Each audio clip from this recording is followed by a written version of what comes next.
Aberta a discussão e votação.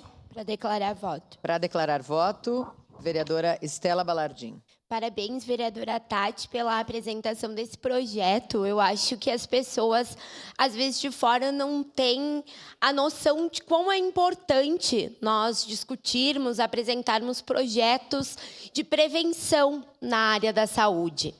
Porque agora, nesse último período, a gente viu que a saúde é um dos principais temas que tem sido abordado pelos nossos candidatos, e o entendimento que nós temos é justamente esse, de que a partir do momento que a gente aposta e vai lá e coloca mais orçamento na prevenção, na atenção primária, a gente está tornando a saúde algo mais efetivo na vida das pessoas. A gente deixa de tratar a doença, deixa de tratar as pessoas quando elas já estão com seus casos de saúde mais agravados, necessitando ir para uma unidade de média complexidade, posteriormente necessitando de um leito hospitalar, que estão cada vez mais difíceis de serem acessados e que são mais caros para o município bancar.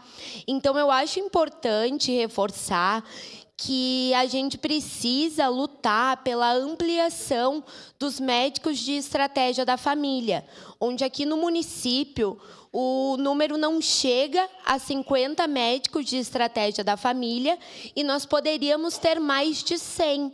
Então, mostra a falta de prioridade, de investimento na prevenção, mas mostra que aqui dentro desta casa, os vereadores estão preocupados com a questão da prevenção. Então, que a governança do município precisa adotar a mesma lógica e ir pelo mesmo caminho para que a saúde de Caxias, de fato, comece a melhorar. Muito obrigada.